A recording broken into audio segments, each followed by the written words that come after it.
Okay.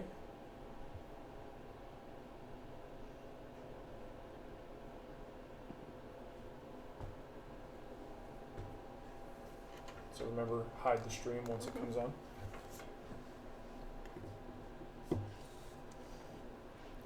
And by the way, if there are any technical snafus and video choppiness, I don't want to hear it. Okay. It will mess me up. We'll keep going. We'll have a recorded version. Worst case scenarios, we always have a captured version. And then you just post that. We can post that, and we'll get the details I mean, out there. we're live on YouTube. This is just spinning. Yeah.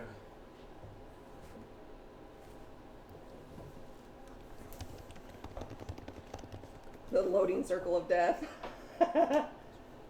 So they're handling the transcode and the multi-stream to YouTube, but it's not streaming to CrowdCast. Mm-hmm.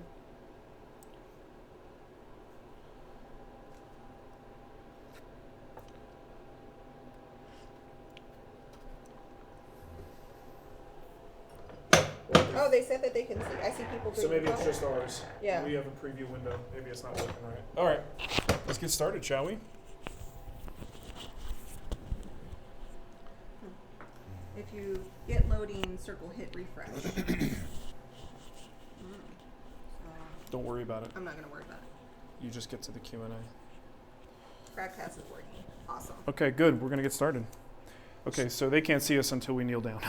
Okay, so Mark, why don't we switch sides? Yeah, That way, okay. Somebody said butts. That way, I see butts. So I don't have a mic, so nobody can hear me, right? Well, they well, can mine's hear you. right here. They will hear you, just not as well. Sorry. Technical crap. This is why we never have a guest on the show. Because we could barely survive just the two of us doing a show together. So we are actually here to drink our coffees. Okay, we're good? So, hey, happy Friday, everybody. It's Friday Live. Oh, my knee hurts. Why does that hurt? And we have a special guest. Obviously, it's not just Nicole here with me. This is Andy Klein. Hello. Andy is a good buddy of mine, inventor extraordinaire. He comes up with really cool products, and then people give him crap about it online, right? That's kind of your thing. Yeah, I enjoy it. So Andy and I have done a couple things in the past together. We did the wood taps, the planer platforms, and there's a bunch of other things that he's waiting for me to do, and I'll get there someday. But anyway, Andy came up with a new idea for a vise. I'm going to let him talk about it mostly, but just to give you just a quick overview, he saw a need for a variation of a product, something that we all have on our workbenches, but a cool, crazy engineered product that actually works really, really well. You have a Kickstarter already, Yep. so we'll give you more information on that later on, but the Kickstarter has gone off incredibly well. What'd you hit your target in one day, right? In one day, yeah. Hit the target Which the is first crazy. day. It's pretty exciting. Yeah, so this is something you can still order. I will encourage anyone in the chat rooms, if you can, if you know the link to Kickstarter, put the link in the chat room, or if you're not familiar with it, just go to Kickstarter and search for Vise, and you will find this product there. But if you can, post a link in the chat, and then other people can click it and go see what's up with it. So, Andy, Yes. let me ask you this. Tell me, what's the question? Why do we need another Vise? Another vise. Well, Yeah, just like that.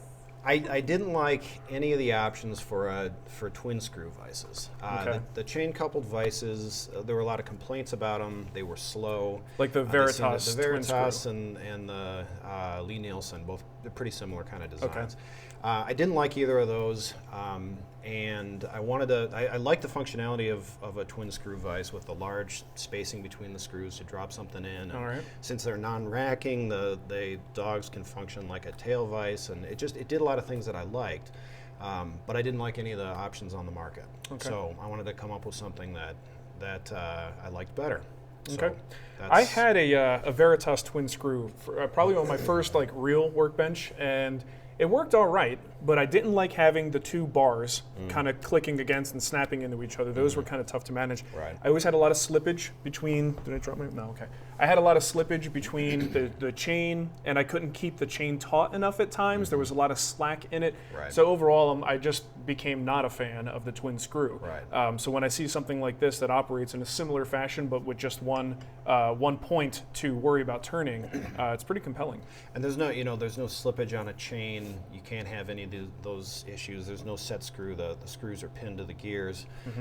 So it's really pretty solid. That was, I mean, a lot of the feedback I heard were those issues you described. Yeah. And then also just the slowness of it. If you want to get it open, 8 inches, you're there for a while. For quite a while. So. All right, so I'm going to let you do a little demo.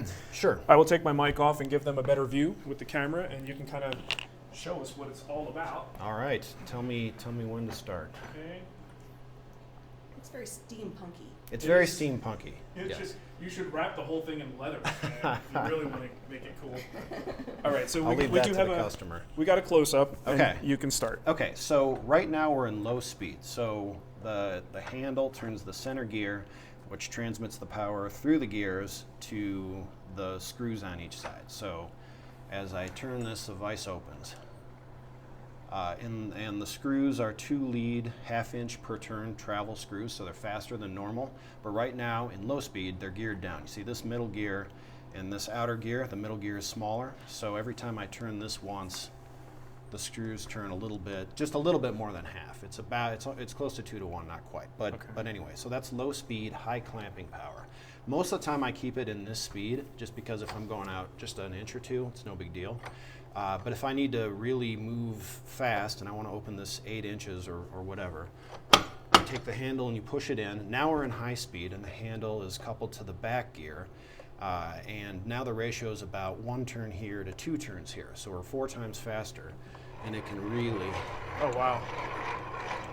That is fast. So you're fully open now. And then if you want to go back to low speed for good clamping power, you just pull it back and now you're in low speed. You're almost at the territory of like a quick release vise. Yeah, But with controlled travel. And a lot of people ask me, well, why didn't you just design a quick release vise for a twin screw? And the reason I didn't go that direction, I thought about it, but you need some kind of thing. You need a quick release mechanism that activates 2 nuts, so you need something to transmit that power. You could probably get over that, but think about this. If I activated the quick release and then pushed the vise in, what if I go like 12 threads on that side and 13 on this side? You're never going to get the thing tight enough where it just stays perfectly parallel. Right. And then you lock it back in and now it's jamming and, so it sounds good in theory. I think it's a really hard thing to execute on a twin screw vise because of that issue. So it was the functionality of quick release because it can move fast. But the 2 screws, like even when this is in the middle, this is a neutral speed where nothing's moving. Yeah. The 2 screws are still coupled together, so they can't turn independent of each other. Okay, all right. So, Very nice. And it is very easy to turn as well. I got my hands on it earlier, and you would think just to look at it with so many gears at play, you would think this thing would, just give you a little bit more resistance, and there's barely anything there. I mean, this would be something that I think if my kids came out here with, if they play with a bench-crafted vise all the time, this would be their new favorite to play with. Try putting it in high gear. There is a little bit more. So there's a little bit more. Yeah, a little bit more. Maybe twice as much resistance. But not bad. I mean, not bad at all. Well, especially because the high travel or the fast speed is something you're generally going to use temporarily, and then you switch back. Oops. Sorry. There you go. I broke it, Andy. Sorry. So let me ask you this. One of the things with any vise, even this, my leg vise over here is, the chop isn't that wide.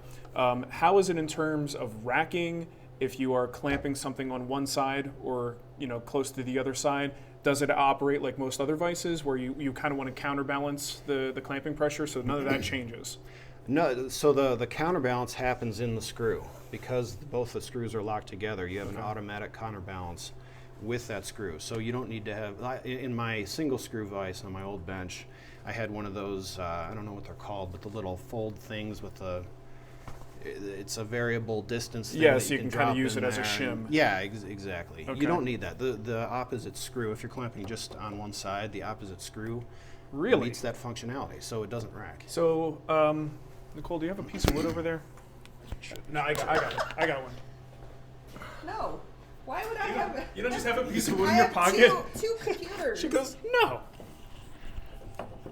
So in case you're wondering what I'm talking about, a lot of times, especially on a vise of this size, you clamp on one side, you have a balance issue, and you can't actually get real good clamping pressure because this front piece starts to rack.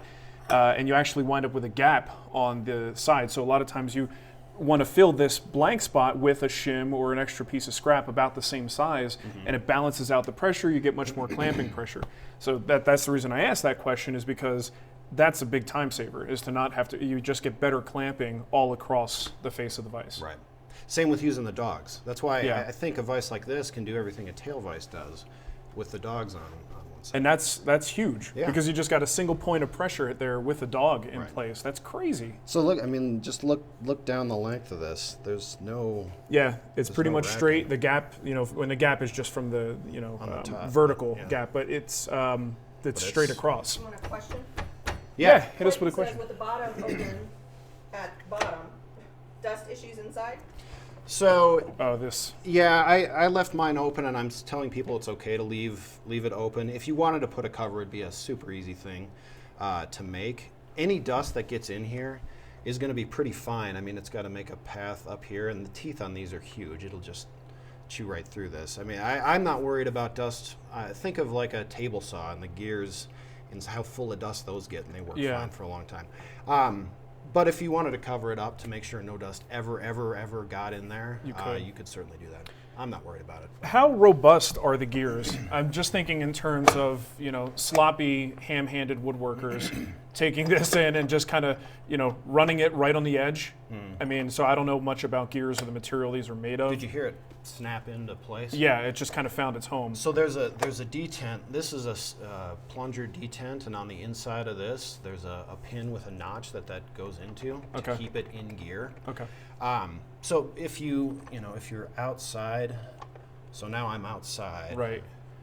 and you just kind of slip out. So it and seems to end up want to in neutral. find its home one way or the other. Yeah, once Okay. you have it in like a low gear or high gear, it'll stay there until you give it a push for the Right.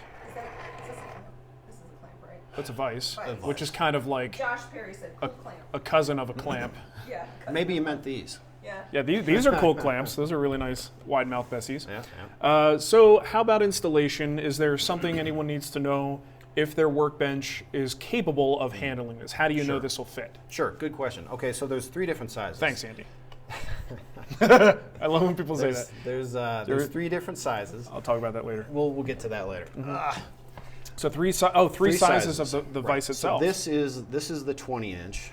I've got a larger one that's 24-inch between the center lines of the screws. So for a really large no kidding. bench. And then I've got a 14-inch that I'm going to use as instead of a leg vise because of that non-racking deal. Yeah. With a dead man, it can meet all that functionality. Oh, wow. Okay. So it's really part of my rethinking and how to accomplish everything with a workbench in interesting new ways. Part of a larger effort to do that. Anyway, to put this one, the 20-inch on your bench, you need, if you're going to use it as an end vise, you need a width of 24 or more inches. And even at 24, there's a little bit of monkeying around you need to do on the sides, but we'll get into that. We can make it work with a 24-inch wide bench as an end vise. For the 24-inch to work as an end vise, you need 29 inches of width on your bench. Okay. And then thickness, because of the top here, the distance from the top of this front plate to the mounting surface, you need 3.5 inches for the 20-inch and 4 inches for the 24-inch. Now, if you don't have those, you could have some kind of like a riser block to drop it down. Okay. So not the end of the world. It's just an It can be extra done. step. It can be done. Okay. And then the 14-inch, you only need 2.5 inches of thickness to install it without a riser block. Okay. So So is for the different sizes, is it pretty much the same gear mechanism, or did you have to design different size diameter gears to accommodate those wider vices? The only parts that change, and this is getting into manufacturing efficiencies, are the gears in the front plate. So the gears grow proportionally. That's why the top, the thickness requirement changes, because the gears aren't just growing this way, they're growing this way. So the internal couplings all stay the same. All the handle hardware, all the bushings, all the screws, the nuts, everything stays the same except for the front plate, the back plate, and the gears themselves grow in proportion to that distance between the screws. Gotcha. Mike Powers said you really need to emphasize the non-racking element. Super important and really awesome. Did you already do it? multiple times. Okay, No, to me, did, but- it's one of the but we best can- features. Yeah, the fact that absolutely. I mean, that's why I like these vices. I don't know if the camera can see my leg vise here, but if I take this piece, Yeah, they can see it. okay, if I take this piece, and this is often what happens, I'm working on this side of the bench, and I try to clamp this guy on the right side, you won't be able to see the angle, but I'm not putting much pressure, and I probably induced maybe a 10-degree angle in there where my chop is kind of turning this way, and I'll have a gap over here. So I'm not actually getting good, complete pressure. And in fact, at this point, with the kind of material I have here, with that grip, it should be gripping better than it is. In fact, if I put it in the center and put that much pressure, I could probably move my workbench with it. So what this is doing is solving that problem, allowing you to get the same pressure I have here in the center all the way across without counterbalancing against that racking force. Somebody wants you to do a giveaway. A giveaway. I'll give away this piece of wood. Yeah, They're absolutely. talking They about the bike. didn't say what kind of giveaway.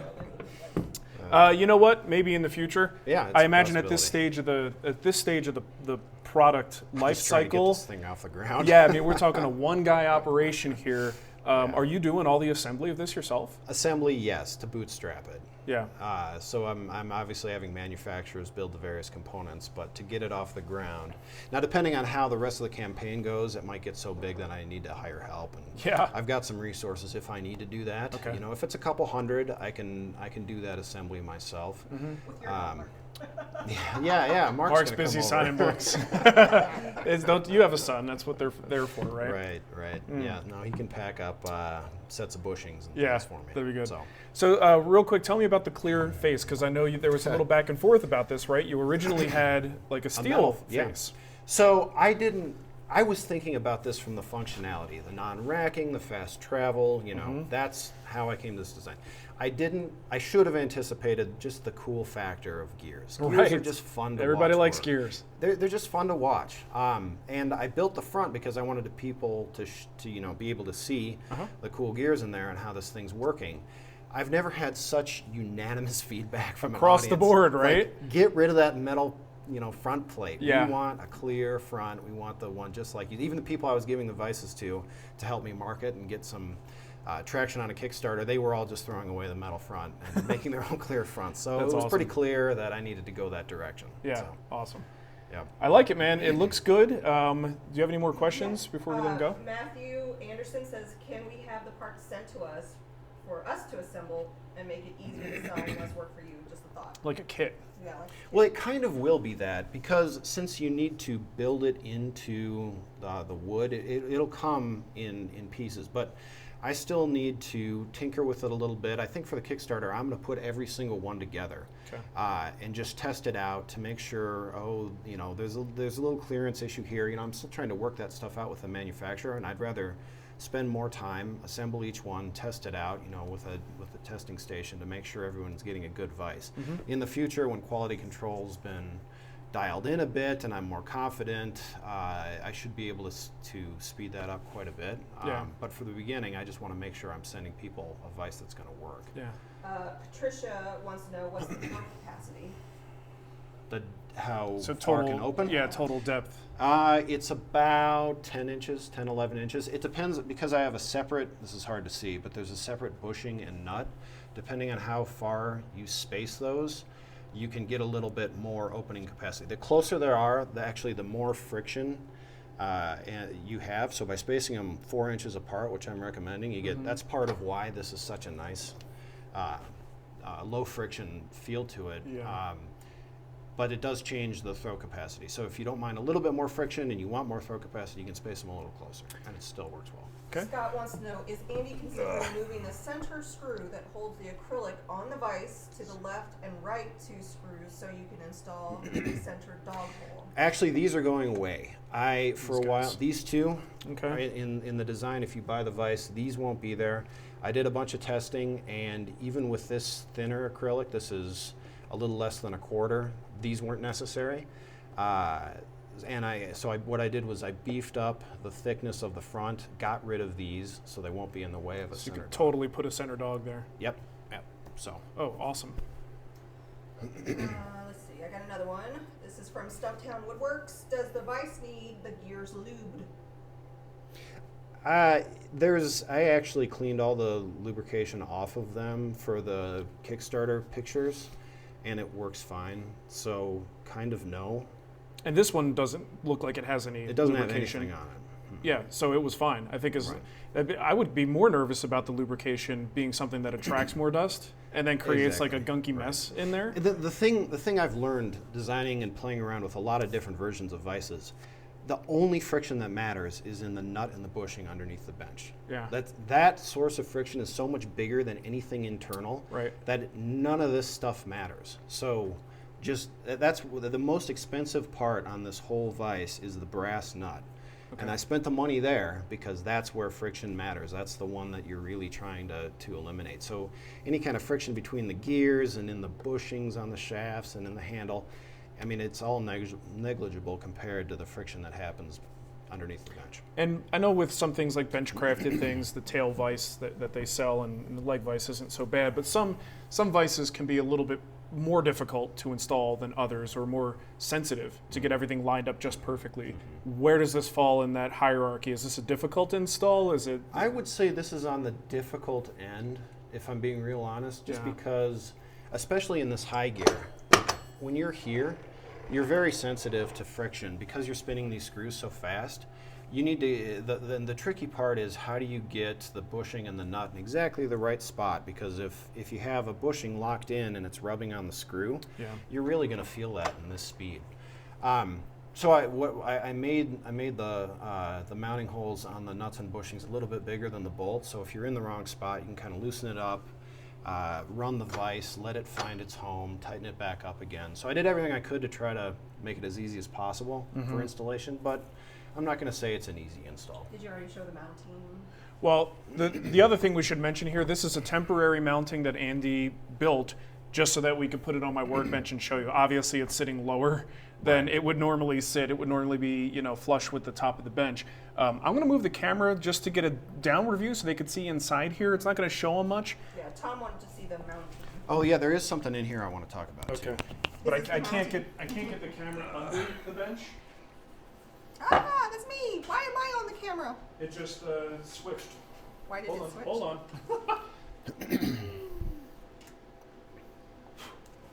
Did it come back? No, it's still me. Hang on. Hi. Hang on. Andy, what'd you hit? It was when Andy stood up. Is this supposed to be plugged into something? Yes, it is. That's what happened. He stood on the cord. I probably stood on the cord. There's cords everywhere. Hold on. Oh, wrong computer. Yeah. Yeah, we tried the whole wireless thing.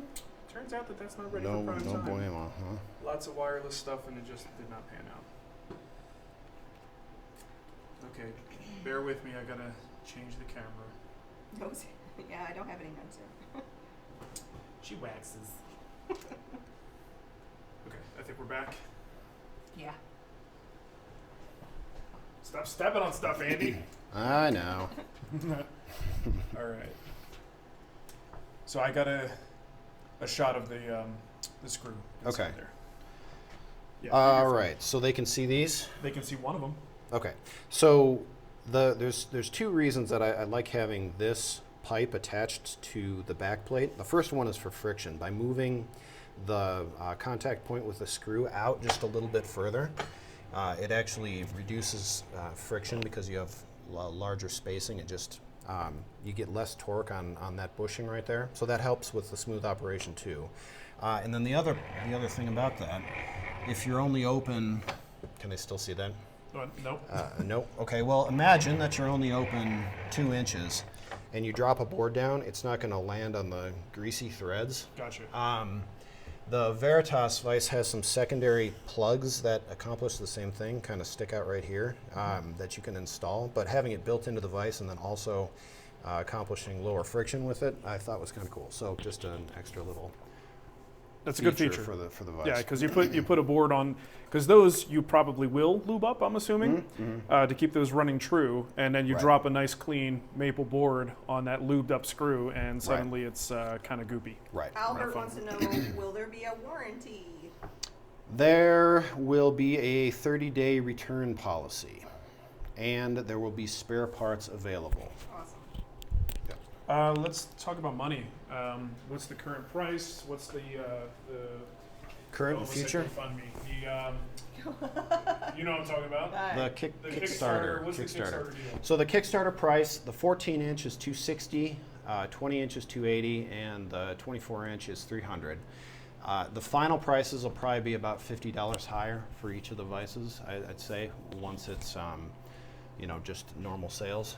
Yeah. So, yeah, that's the story on price. I tried to price it pretty similar to the two options for a chain coupled twin screw. The immediate ones people are going to compare it to. Right. So my thought was make it significantly better. Try to hit that same price point or really close. And so that's how I ended up there. There you go. That's awesome. So one little aside. Inside here, you have some new liner material. Yep. Can you talk about that? I know that wasn't what you're here for, but it's intriguing. So what's the deal with the new rubberized cork stuff that you've got? So I wanted to sell the vise with some kind of cork rubber liner because I've found that it really helps. You don't need nearly as much clamping pressure to do the same work holding. Can you get that? Sorry, I didn't mean to interrupt you. Can you get that tube, the short tube there? I actually have the sample you sent me, which I think will be more fun to talk about if I have it. Okay, so I wanted to sell something, or not sell something, include something with the vise that people could put on, so that there was no separate buying decision of whether or not you needed it. I just think it's a good thing to have, so I wanted to include it. So I bought lots of samples from anywhere I could find online, bulk industrial sources of this kind of rubber. And I built a testing apparatus to actually get some quantitative measurement of how much holding force it creates.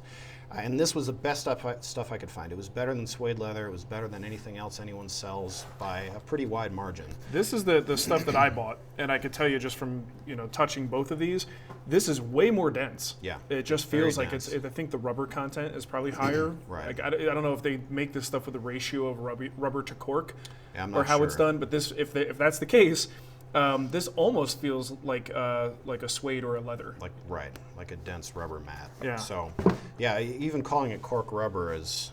There's a little bit of cork in there, but it's mostly just mostly a dense rubber mat. with some cork. Right. This is mostly cork with some rubber, which is interesting. So I couldn't find anything better on the market or in bulk, so I said I'm going to include this with the vise and sell it separately. Okay. And I've got a sample here, so you guys will probably see me using this on various things. You could put them on the heads of your dogs. You could put them inside your vise. On calls, whatever. Yeah, it's kind of hard on the knees down here. They're filling with fluid. We'll take another question, but I think we're going to bring the camera up and get ready for just regular Q&A.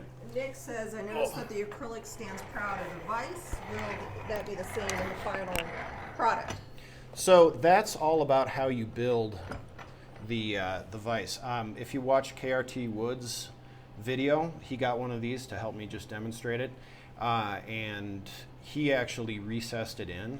So it's kind of all about how you want to build it. And if you want to take the extra time to have it perfectly flat, it makes the installation take a little bit longer, but you can certainly do that. There's enough internal space to allow for that to come in? Yep. Quarter inch? Yep. You don't have a mic. Well, it doesn't come in quarter inch. The wood comes out. Oh, gotcha. Makes sense. All right. So we'll set up for regular Q&A. Yeah, your microphone. Yeah, I know. All right. There's only so much I can do, Nicole. All right. Am I staying mic'd at this point? We're going to hand that to Nicole. Got it. And then if we have a question for you, I'll give you the mic. you can come and stand next to either Nicole or myself. All right. Give me my microphone back. This is Nicole's show. Get out of here. I'm parked in your parking spot. I know. You're just trying to take my spot, Andy. Oh, my goodness. I think he'd make a good Nicole. He does have blonde hair. Put a little wig on him. Just, let him grow After his hair out. his debut in the guild, and his head's just getting a little big. Everyone's like, who was that? Move over, Ashley. Let me see more of Andy. There's 2 chairs back there if you want to grab one of them. Am I cutting off my head? A little bit. It's auto-focusing. What's going on with that? Yeah, you know what it might be? It's going It might be my black shirt. Confusing Confusing the camera a bit. Wubba, wubba, wubba. Wubba wubba wubba. Okay. Here's a nice 80s reference for you. I don't get it. I wasn't born yet. Okay. All right. Hey. So, welcome back, everybody. What'd you think of that? Nice vise, right? That's pretty cool. Are you going to put one on yours? Here's the thing. Like, I've already got vices everywhere. Hey, Jason's here. I would have to find an appropriate place to put one. So, Andy, if you see a spot where I could fit one and maybe on the end, how do you think it would play with a split top? It would work fine, right? You would just have that. Split top. Okay, so you'd have that gap there. Yeah, no big deal. The problem is, I would want to do it. I would want to put it on my bench to help promote the product for Andy. If I put it anywhere on my bench where I have room, no one's going to see it ever. So it's not going to really be that great of a thing. But if I didn't already have the shoulder vise, the tail vise in place, that would definitely be a contender for this side of the bench and have a double row of dog holes. And maybe even just do 3/4 dog holes all the way around. People are calling you Steve Jobs. Look, it's not a turtleneck, suckers. All right. So I got a box of stuff that we have been. Is it one more thing? One more thing. You Needing missed my to joke. think. That's my Steve No, Jobs joke. I know the joke. It wasn't funny. Oh, Nicole. So insulting. So before you went on your trip to see Jory, we had all this stuff to thank people for. So first, I got it all mixed up. Here's the coffee mug. Oh, I love this mug. What is this gentleman's name? I don't know. I can't find the Is it Tim note. Henry or something like that? I'm not good with names. I don't remember these things, so apologies. But Tim I think, Henry, yeah. Yeah, there you go. Henry. I did a great job. You Tim did. Henry. But if you look at teamhenrydesigns.com, he's also on Instagram, Team Henry Designs. He does all this. He does a lot of What is that? laser engraving on things like this, and he made us a sweet TWW like tumbler mug thing. This I've never seen one like this. This has a very rough See, for me, matte finish on it. no offense, Henry, it drives my nerves insane to touch Insane. that. It feels It like makes me talk chalkboard. weird too. I know, but it just I actually really like this. yeah, you love it. I would love to can't. scrape my lips up against this every day. It makes my teeth hurt. It's like a exfoliation for my lips every time I Mm-hmm. drink coffee. But seriously, very beautiful work. Thank you. And I got a message here from Corey Miller. He said, Nicole, not Mark. Here's a coin from the troop I command. We're a specialized unit looking at future battlefield and how to increase soldier survivability. Whoa, It's that's a big demanding coin. but very rewarding, and I know we are having an important impact. That's awesome. Doesn't leave a lot of time for woodworking. I enjoy the show on planes and continue to build my project to-do list from your and Mark's suggestions. I can't tell you how much I appreciate the show and the guild. It's a great way to learn and decompress. Thanks again. Awesome. Thank you, Corey. This is Oh a heck gosh, of a coin. don't show that. Oh, he said not to show it? Don't show it. Maybe you should read these things before we do it, Nicole. Oh God. I'm sorry. You gonna get him in trouble? I don't know. I hope not. Oh boy. Well, here's the thing, guys. Just a word of warning. If you send us stuff that you don't want shown on the show, it Make might it the first thing. it might get shown on the show because we don't always have time to like thoroughly read all this stuff ahead of time. I'm the worst. I'm the worst. Oh, I wouldn't go that far. All right, this I do know we can talk about. This is Okay. from Aaron Parker. He sent you some donkey balls What? I'm already interested. from Hawaii. These are can I show my donkey balls? Sure. Classic milk chocolate balls. They are, oh my gosh, they're chocolate covered macadamias. And look at the size of these things. If you know the size of a macadamia, you know there's a significant amount of chocolate wrapped around that sucker. So this looks like lunch. I think from now on, I'm not going to show any coins. I'm just going to say thank you, Here's Aaron, the thing, for coins. we gotta be careful because a lot of coins are either military or some sort of service yeah. where they might not be supposed to share those with civilians. I don't know. I just feel like it Ooh, is. these are the classic dark chocolate monkey, And then monkey we balls. your monkey ball. I think because that's a phrase I actually use often. Donkey balls. Oh man, And then we got another shirt from Fox. way too small for me. I don't think that's gonna. Hold on, let me see. That's for Ava. Maybe if I keep running. I'll fit. You have one. You were wearing I know. it. You wore it to Jory's. I really like it, but yeah, he said he was gonna Yep. send one for the kids. So. There we go. All right. Thank you. I'm That's done. Foxhall Woodworks.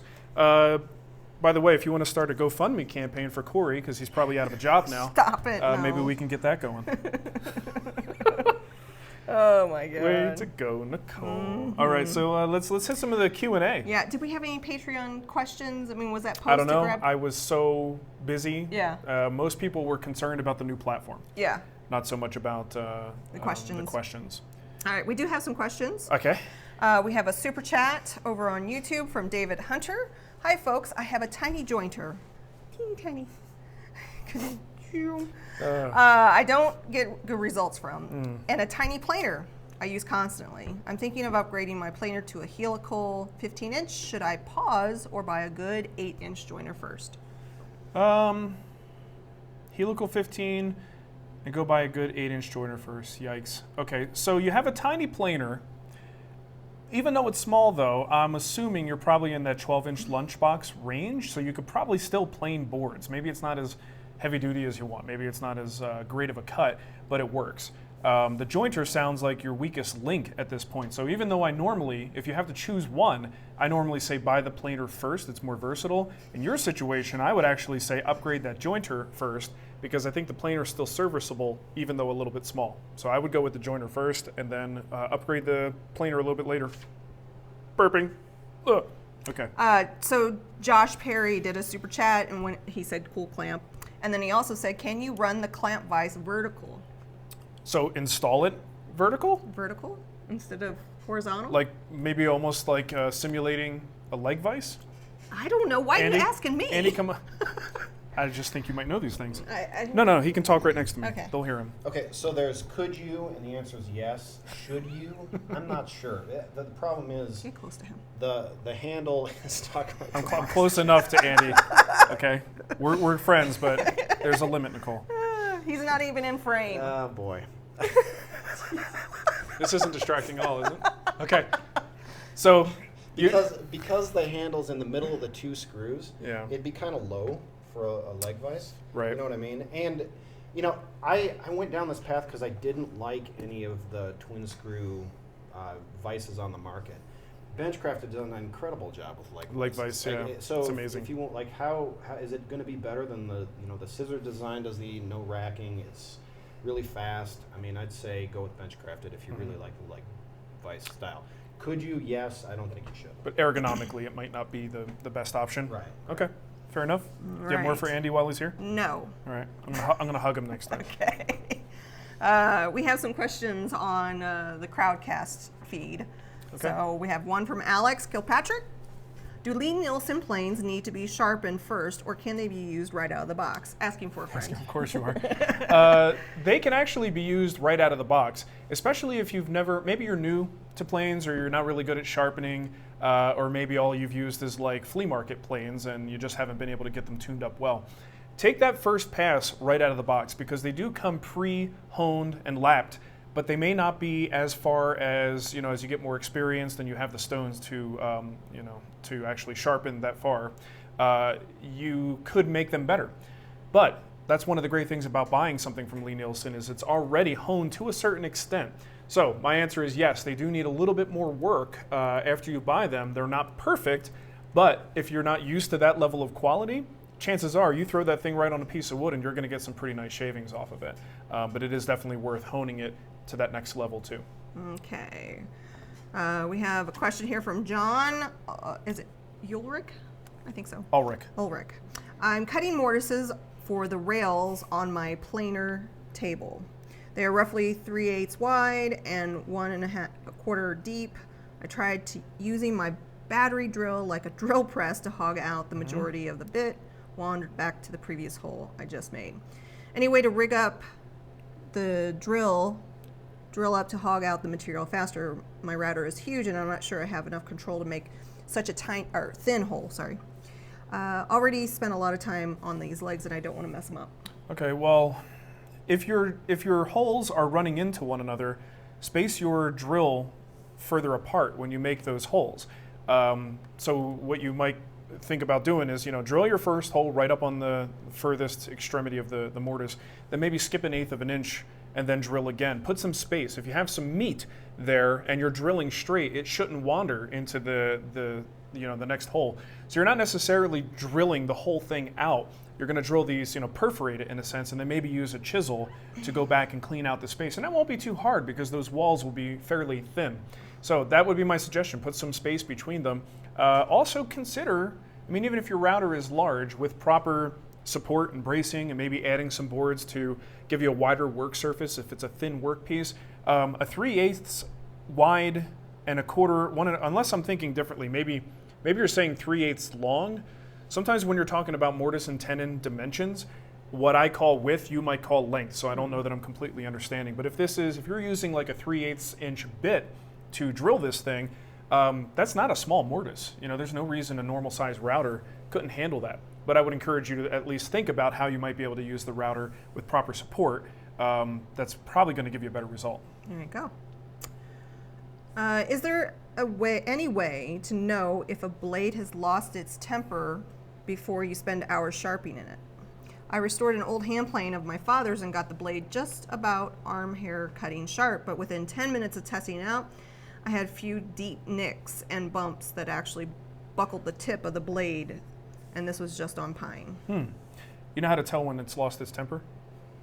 It starts yelling at you unreasonably, telling you to put out the garbage, right? Yeah. Okay. Put the seat down. You didn't put the seat down. At least wipe it when you're done. So yeah, you can generally, performance is certainly one of those indicators like you're seeing. You go, oh, I wonder if this thing was mistreated in the past. But when you overheat a blade and it loses its temper, a lot of times you see color change with that as well. So if you do wind up seeing some of that bluing or any discoloration, that's a good sign that, especially if you're at a grinder and you're maybe resetting a bevel, if you see that happening, you're overheating it, that's when the temper is lost. So I would suggest, if you can, try going a little bit further. Grind it properly, keep it cool, and just make sure it doesn't happen again. But try to grind that back a little bit. Don't keep honing the metal that's at the tip. You might need to go a little bit further. Now, if you do that and you still get bad results, you just might have a crappy iron that might not be of great quality, that it keeps chipping on you easily.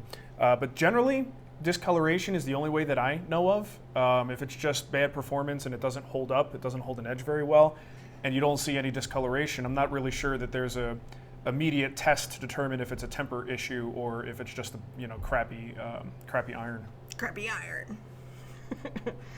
Let's see, we got one from Chris B. What surface oil or product can I use that has the least effect in color? I want to keep the unfinished color as much as possible without leaving the wood raw. Any suggestions? Thanks. All oil-based products are going to add a certain amount of color. Off the top of my head, I would say anything with boiled linseed oil is generally going to be a little bit more in that yellowish family. Stuff that is made with tung oil might be a little bit lighter and maybe stays lighter over time. Even some of the new, like Roubo and Osmo, I say new, they're not new, but they're new to me. Those types of finishes, I find they don't quite yellow as much either, but for me, the jury is still out on that. I need to see how that stuff looks on maple, 5 years from now. So from what I've seen so far, when it first goes on though, I don't get that same intense ambering and yellowing that I might get by using a product like Armor Seal or any other wipe-on poly. So yeah, there are differences, but you might have to dig in and actually test to determine, how far that color is going to go. But again, anything boiled linseed oil based is likely to have a lot of that darker color to it that will change the impact. Cool. Man, we're just knocking them out today, I know. huh? Yeah. I really do like the Q&A feature of CrowdCast. Yeah, just to let you know, I think if people are watching this and they're confused, we are broadcasting on both YouTube and a new platform called CrowdCast. We're doing this because we want to give you a better experience. So we're testing it out, stress testing it, seeing how well it works.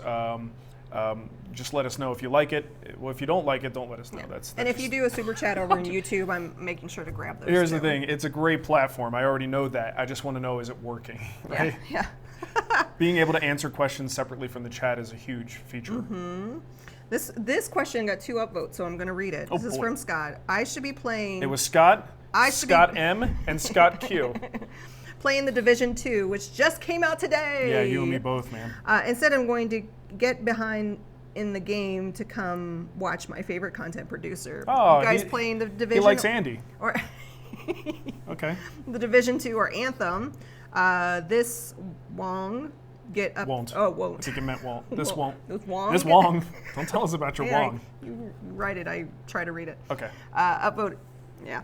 But it got 2 votes, so there Yeah, you go. you got some votes. I am definitely going to be playing the Division Me too. 2. I am not going to be playing Anthem. If I wanted to do that, I would just play Destiny. One of the most fun memories I think we have, one of our best co-op gaming experience was in the original Division. So I think Nicole and I will both be back there shooting stuff up. I loved the first Division. In post-apocalyptic DC. Thank you for the reminder that it came out today. Yeah, I already pre-ordered mine, but I think it's a download, so I got to fire up my PS4. There you go. Someone just asked, BJ wants to know if the last live guild meeting with the new format is available somewhere. Unfortunately, didn't make it. We have to upload it, right? Say what? The last guild meeting. The last guild meeting was posted last night. Oh, was it? It's been up. Oh, so BJ, just go to the guild site and under guild meetings. Yeah, so what I did with that one was I embedded it the traditional way. If you just want to watch the video, it's there. But there's a link underneath if you want this whole CrowdCast social experience, all the Q&A, all the because chat. you can jump to the questions. Yep. Just basically go click that link and it'll take you there. And then when you go to the Q&A, this is the great part. Anything we've answered, you can click the link and it will take you to that point in the video where I answered that question. All right. We have a question from Nick. I'm in the market for a new jigsaw. I'm on the fence between the Carvex or something else. What do you recommend? I like the Milwaukee. Milwaukee. I have the new Fuel 18. Is it the 18 volt? Yeah. And that thing is just a monster. It's very powerful. Dust collection is okay. I mean, dust collection from a jigsaw is tenuous at best with any brand.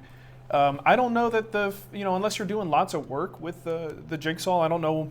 I mean, I had a Festool Carvex in the past. I don't really do enough sensitive things with a jigsaw that I would actually require whatever little bit of something that Festool item is going to give me.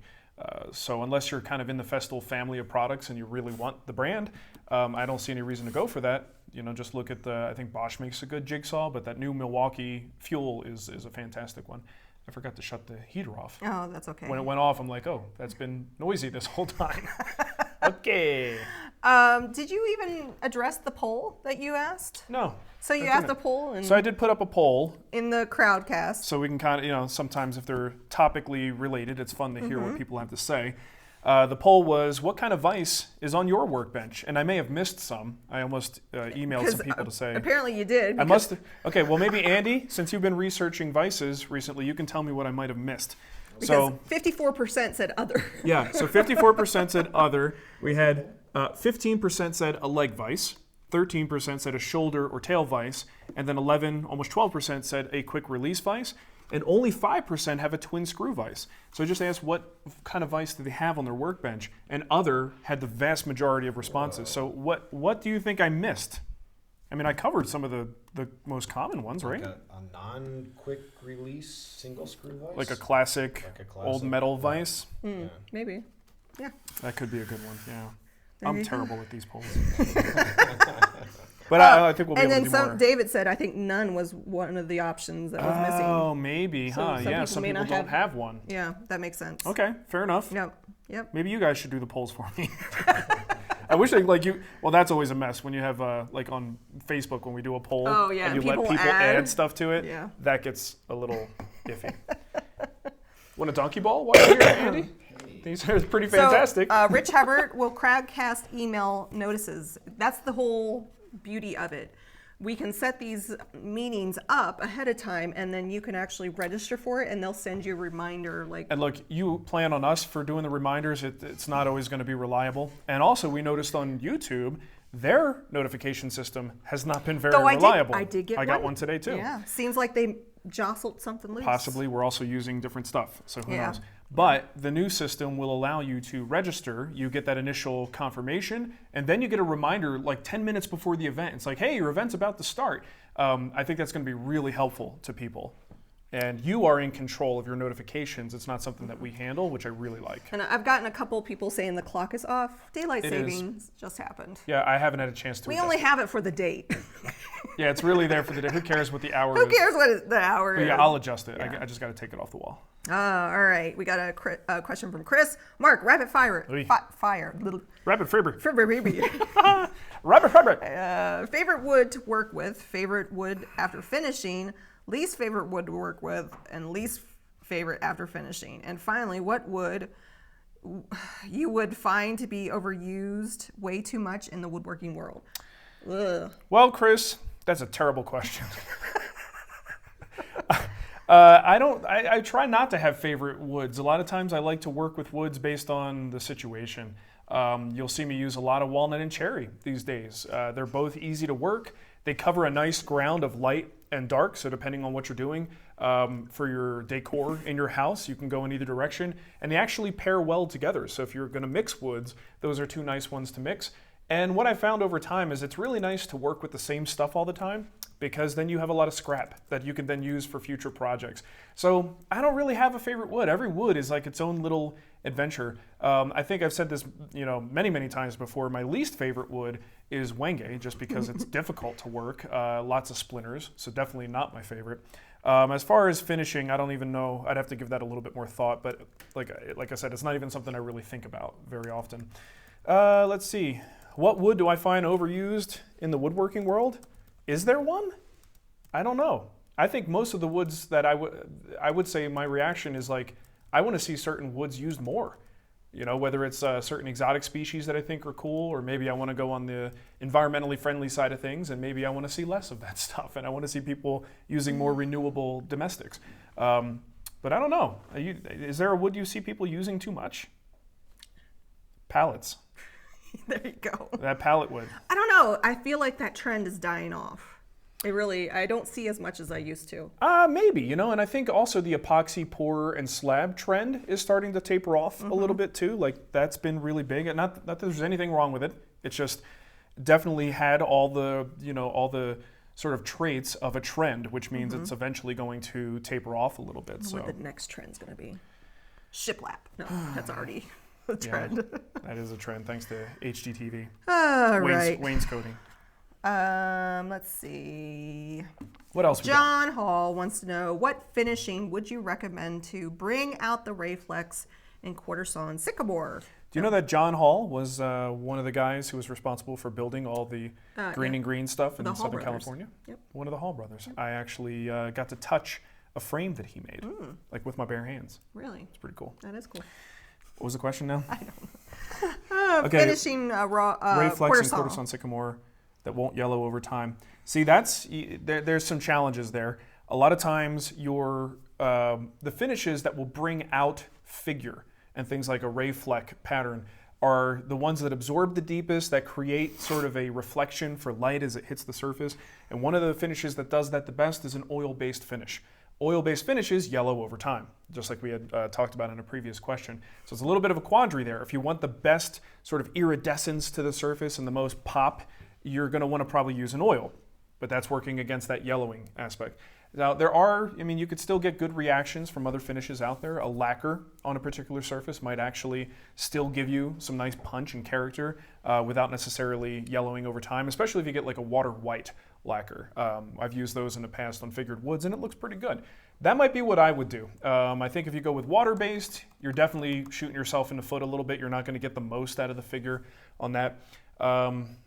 Yeah, I would just go with a lacquer. The bomb cyclone, yeah, it happened. We stayed home. The bomb cyclone blizzard that happened? We stayed home. It was uneventful. Kids, For other people that decided to go out in it, it was eventful. Also, the thing with Denver is like you go 5 or 10 miles over, and that area may get hammered with something, but we get a very light, dusting. Yeah. I hear like they had major closures on 25, probably closer to where Andy is, and a 70. So there's like massive From stuff. From 25 over was worse. Yeah, it wasn't so bad here. We just had a lot of like sideways snow. It was a little aggressive, but it wasn't too bad. Just got a super chat from Jordan S. I'm moving into an apartment and would like to keep woodworking.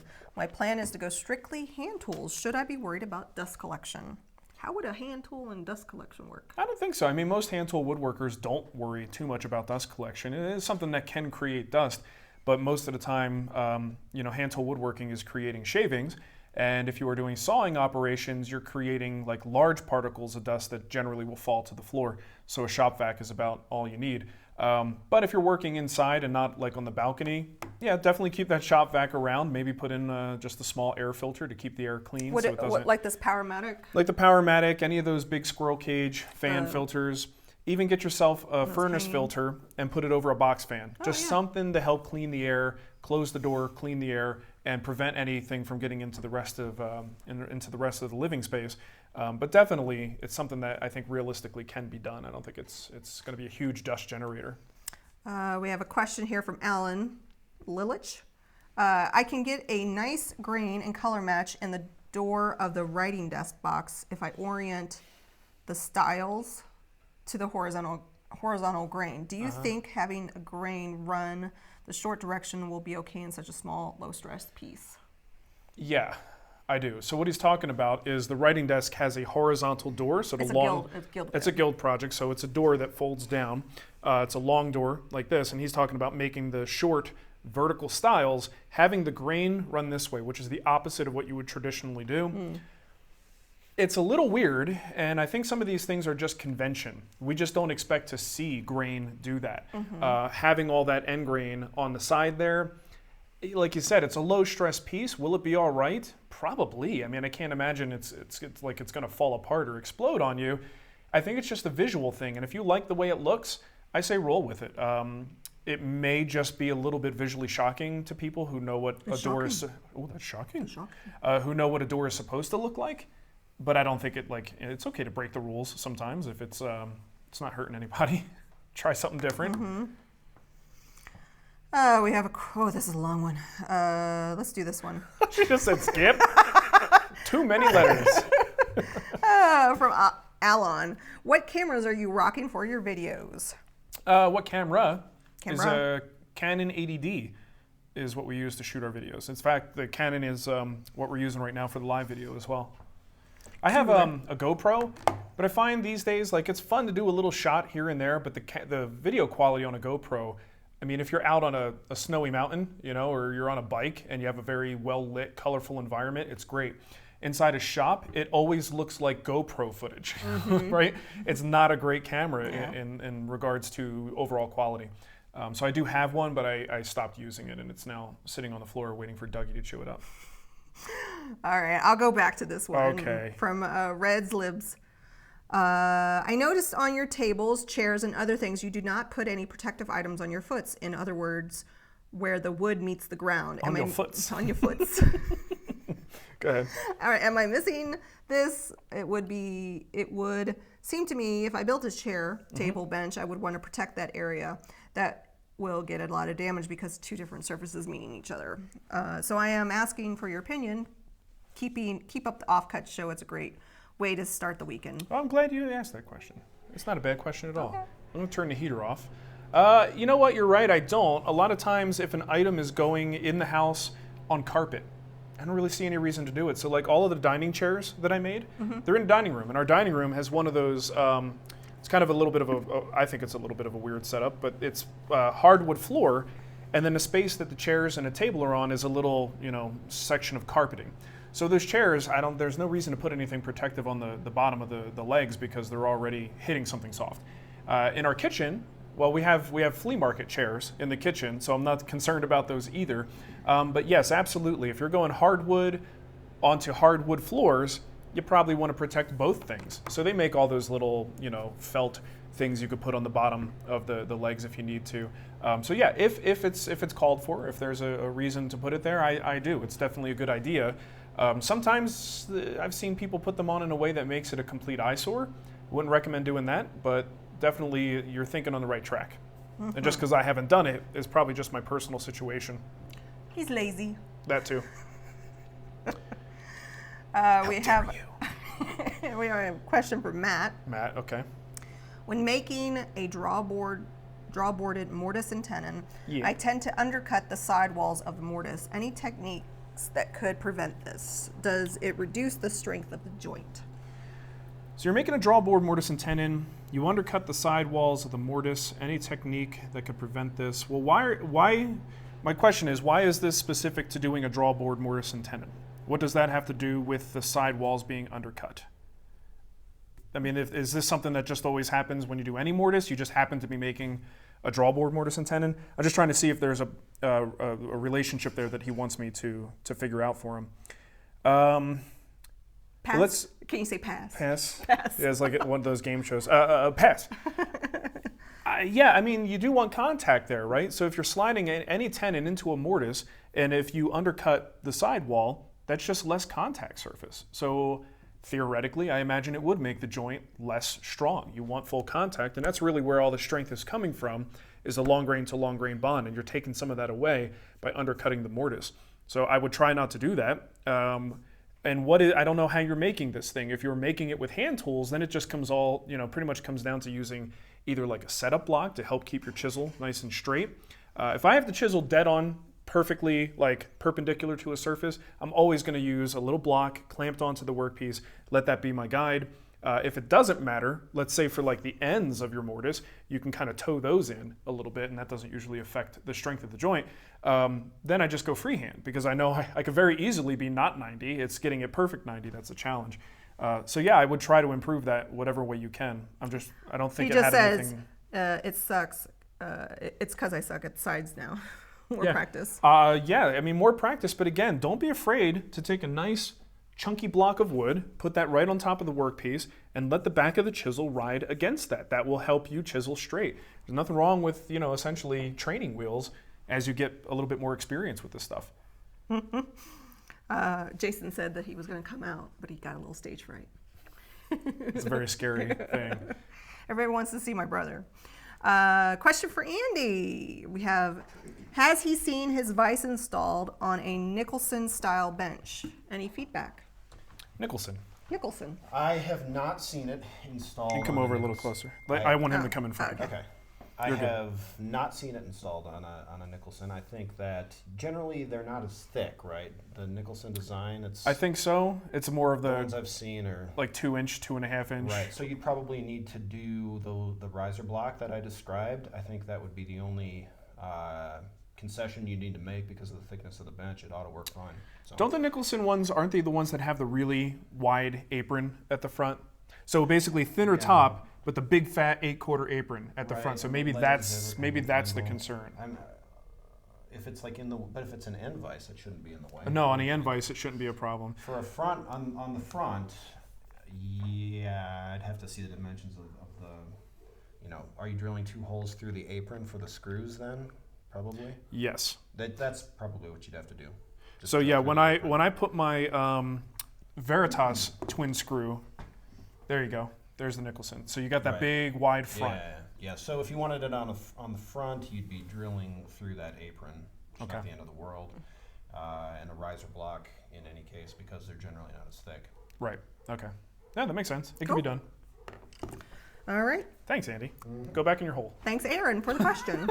Andy's got a little hole over there that he hides out in between questions. Mark wants to know, does the CrowdCast system allow questions to be asked ahead of time for patron subscribers? Yes. Yes. We're going to figure that out as well. I don't think there's a way for us to limit it. Maybe we could put it on Patreon and they could put the questions there first. Yeah. Instead of going to Patreon and dropping them there. Yeah, instead of leaving it in Patreon, Patreon gets the link first. You go to the actual event, ask your question ahead of time, and then it's in the pile. Yep. That might be the solution. Yep. We're still working it out. We may not use this for Friday Live. We're still auditioning the software, but that we'll figure it out. Yeah. We're also looking at like super chat options because super chats have become something that like you guys really like doing. Well, that's why I have YouTube. I have 2 computers, so I got. Well, and the thing is, the new one does have something like super chat. There's a donate button at the bottom, and there's like cool features. We can actually cue it to say donate now, which I don't think we'll do because we're not a PBS station looking for donations. You can get this wonderful printed handbag. Tote bag. So what I suggested to them is if you guys can tie that kind of like Super Chat, let us know who made the donation and kind of highlight their question. that would make the system work. Otherwise, we're not just going to be out there, asking for donations, because that feels very weird. But the feature is there. Yeah. Hey, our friend Fred. Hey, Fred. Hold on. What's Fred do? Since visually people love to see the gears, has Andy considered how cool the Vise would look like with darker wood, more brass accents, and perhaps some distressing to give more of a steampunk appearance? So Fred's looking for a steampunk Vise. Yeah, I like that. You could have a steampunk special edition Maybe version. that could be one of your stretch goals. Stretch goals. Yeah. So the final version, the version that people will get, will look a little bit different. I'm going to do spokes for the gears, which I think looks a little bit cooler, I don't know. So like instead of solid, you're going to have more visibility through them with holes? Right. So you can see more of the gear action happening. It also reduces weight, which is good for friction, especially when you have that vise open. The heavier it is, the more it's putting pressure on the mounting surface. So it'll actually run a little bit smoother if it's lighter. So there's some good reasons to use the spoke design. As far as the wood, sky's the limit. The vise that KRT Wood made definitely looks better than mine. He used a darker wood, so you can make it as fancy as you want. With that's wood. awesome. It'll be fun to see what people do with something I'm like really this. excited to see what people do with it. Nice. All right. All right, so we're probably nearing the end. I of the have a show super chat over here from Carolina. Okay. Timber Works.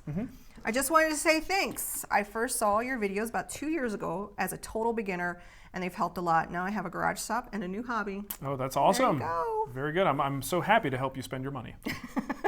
It's my favorite thing to do. Anything else? Really is fun when somebody says, help me spend this money. Yeah, I've got this much to spend. What do I spend it on? Yeah. We have a question from Tim Haddix. What is the purpose of round head mallets? Seems like an easy way to slip and bash a finger. Yeah, maybe. I think the primary advantage I could think of a round head is that there is no one surface to strike with. You can strike with any part of the mallet. Doesn't matter how you hold it or how you turn it, you've always got a usable face. You've got some kind of a mallet with a head on it. Well, there's only one way to hold that and hit it. Actually, with these brass mallets, you could probably hit it in a number of ways because the head is so heavy. But yeah, I can't think of any. The disadvantage certainly is if you kind of get a glancing blow on there, you might easily go off course. But I don't think that's ever really happened to me. It's not that big of a problem. So yeah, I just think the advantage is I can blindly pick this up and just go, and I'm always going to get the same kind of contact versus one where I have to orient it a certain way. Maybe there's more to that. I don't know. People what's great about this new system is people can answer the questions people too. can comment in the question. Yeah, there's a threaded answers, which is great. What would be good wood to use for internal frames of chest of drawers project that would keep the cost at a minimum? Poplar. Poplar? Yeah, I would. A lot of times, poplar is almost always like the secondary wood people are using for web frames. You could use pine if you wanted to or something like that, but I think poplar is probably the most inexpensive, decent choice. There you go. I want to try to answer all these. What? Anyone use Andy's vise and the toe vise, one on each side of the split top? Do you know toe vise? What's a toe vise? Does he maybe mean the tail vise? What's a toe vise? It might be something I'm not aware of, but he may have meant the tail vise because he's talking about the split top. Split top. Tail vise on one side, twin screw on the other. Okay. I don't know if anyone's done that. You might find people doing that, people in my situation who want to use Andy's vise, but may have already installed the tail vise. That side of the workbench is open. If you have access to it, there's no reason that you can't install that, even if it's redundant in some cases. But like I said, you could install that on that side and then punch through 3/4 inch holes all the way across and have a nice double line of dog holes that would engage with the new vise. So I don't see any reason why you couldn't if you truly wanted that functionality. I'm pretty sure he meant tail vise. And last question, because we've been doing this for an hour. Looks like Andy has a video on the install. Is that the best place to learn what kind of bench I need to build? Is there written directions available when they ship? Okay, so he hasn't built his bench. Right. Do you have a recommendation for any particular style of bench that is just really conducive to working with this vise? I'd say the biggest thing is just make it 4 inches thick if you want to be able to use any one. And then so there's 2 videos I'd point you to on my channel. One I talk about the installation, so you really learn what it takes to get it installed. And then my latest video that I posted is all about the dimensions. You know, Okay. what are the dimensions of the same stuff I've been talking about, but I go into more depth on the video.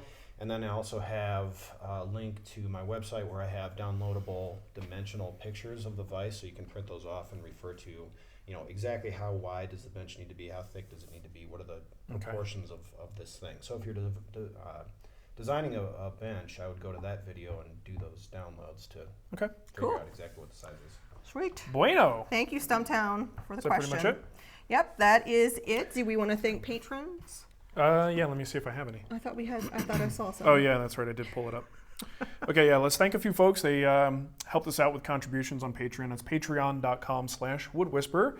Let's see. Kyle Rasmussen, Nick Silva, Brandon S., Icarus Flies, Peter Filardo, and Carlos Horton. Thank you. So thank you, folks, for helping us out with that. Do we want to pick a guild winner? Sure. Guild project winner? I don't know how I'm going to pick it, though. Do I pick Neither it from do this? I. Let's look at the Q&A. All right. I want Alex Kilpatrick's question about the Lie Nielsen blades. Okay. Alex, you are the winner, my friend. So what do you want them to email you? Email me, Alex, at nicole@thewoodwhisperer.com and tell me the project you would like. And get you a free guild project, There you Alex. go. Nicely done. All right, so I'd like to thank Andy for coming out. Check his stuff out. What's your Instagram thing? Because I see you mostly on Instagram. It's A Klein. 2303. Okay, A Klein. hard at all. 2303. I'm awesome at branding. Yeah, that was a good move. So A Klein 2303 on Instagram, and that's pretty much, I think, where if they want to keep up with the latest on this stuff, Place to go. you'll be able to find it there. And that's really about it, right? Yeah. We're pretty much done. Thanks So, for coming on the show. yeah, thanks for coming on the having show, me. man. This This is was great, and we probably never will have a guest again because this is really inconvenient. No, actually, this was a lot of fun. I'd love to do more stuff like this if we can. But thanks for watching, everybody. Have a wonderful weekend, and we will see you next time. Bye. We're going to hang out here for 20 Yeah, seconds. let it run for a few seconds so it Because doesn't it'll- cut off. It's a little delay. I'm a little sad because I drank all my coffee. Wow, you must have been thirsty. No, you guys were talking and I just drank my coffee. So, how did it go on the tech side? Pretty good? A few people complained about the stuttering, but I think a few refreshes. And that's going to happen. And it was. Any show we I do. will say it was nice to have the option. Are you okay? Bye. To send them over to YouTube. So like Bob DeVries